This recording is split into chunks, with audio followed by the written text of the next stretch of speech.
그 직업 같은 경우는 사실은 팔자소관대로 가는 게 제일 좋기는 해요. 예를 들어서 내가 예체능 사주를 가졌는데 뜬금없이 갑자기 사무직을 한다면 이 사람은 존나서 못해요, 그 일을. 우리는 타고나기를 무당으로 예를 들어서 타고났는데 우리가 무당을 안 하고 다른 직업을 가지려고 하면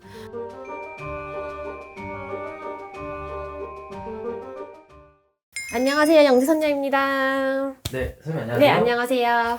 선생님 저는 이제 이 일을 이제 하면서 네. 조금 차분해진 것 같기도 하고 음, 또 막 신날 때도 신나고. 근데 원래 성격은 좀 안 그랬던 것 같은데 좀 많이 바뀐 것 같아요. 근데 이제 궁금한 게 성격 따라서 직업을 가나 아니면 직업 따라서 성격이 바뀌나 어떻게 보시는지. 저 같은 경우는 성격, 그러니까 타고난 어떤 기질에 따라서 직업으로 가는 경우가 좀 더 많은 것 같기는 해요.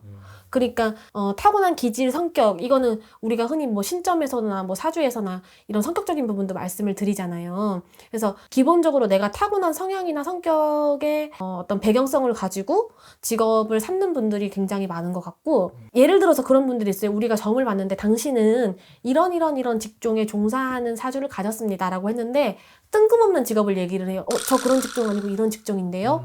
근데 알고 봤더니 그분 같은 경우는 계속 이직하는 경우. 그러니까 안 맞는 쪽으로 일을 하니까 자꾸 이직을 한다든지 뭐 어떤 트러블이 생긴다든지 뭐 직장 내에 문제가 생긴다든지 이런 분들이 많더라고요. 그래서 그 직업 같은 경우는 사실은 팔자소관대로 가는 게 제일 좋기는 해요. 그러니까 좀 약간 어느 정도 정해진. 틀로 가는 게 제일 좀, 예를 들어서 내가 예체능 사주를 가졌는데 뜬금없이 갑자기 사무직을 한다면 이 사람은 존나서 못해요, 그 일을. 그럼 계속 이제 이직이 그렇죠. 심해지는 계속 거겠네요. 이직을 하는 거고, 그리고 그것도 마찬가지잖아요. 우리는 타고나기를 무당으로 예를 들어서 타고났는데 우리가 무당을 안 하고 다른 직업을 가지려고 하면 신병이 와가지고 내 운명 자체에서 이걸 못하게 한다든지 이런 것처럼 어느 정도 운을 따라가는 부분도 크다고 보고, 그런 경우도 있었어요. 제가 그 어떤 분 그때 점사를 봤었을 때 직업적으로 관록을 많이 먹어야 되는 직업을 가졌더라고요. 근데 제가 물어봤어요. 당신은 직업에 이렇게 나란 일을 해야 되고 관록을 먹어야 되는 이런 성격과 성향과 이런 걸 가졌는데 어떤 직업을 갖고 있느냐. 그러니까 그분이 자기는 나란 일을 안 한다고, 그런 거랑은 관련이 없다, 이렇게 말씀하셨는데 얼마 있다가 나중에 연락이 오셨는데 이게 본인이 그 무슨 연구 분야에 계시는 분이었어요. 그러니까 무슨 연구를 하시는 직업이었는데 그 연구 분야가 그 나라의 어떤 그 프로젝트를 받아서 갑자기 국가 뭐 그게 된 거예요.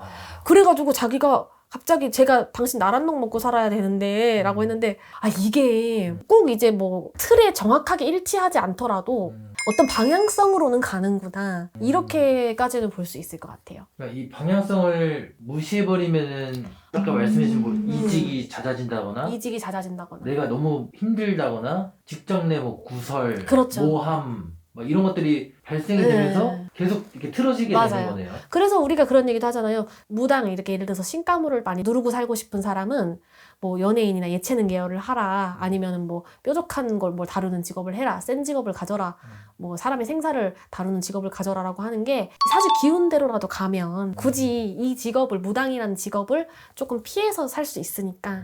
그러니까 그 기운, 방향성.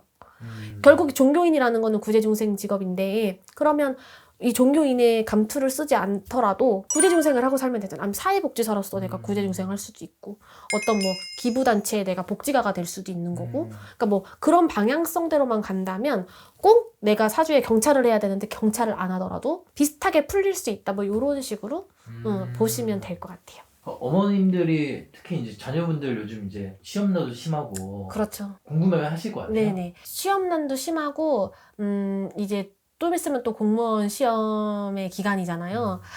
얼마 전에는 이제 임용 시험 합격 발표가 있었고, 우리 신도분 같은 경우도 거의 한 5년 이상 임용고시에 안 됐었어요. 그러다가 이제 저랑 인연을 지어가면서 임용고시가 되었고, 그리고 그분뿐만 아니라 문자가 되게 많이 왔어요, 사실은. 점사 보고 그거대로 돼서 임용고시 합격했다는 연락이 굉장히 많이 왔고, 제가 그래서 우리 신도분 같은 경우는 제가 제 유튜브 커뮤니티에 자랑까지 했거든요.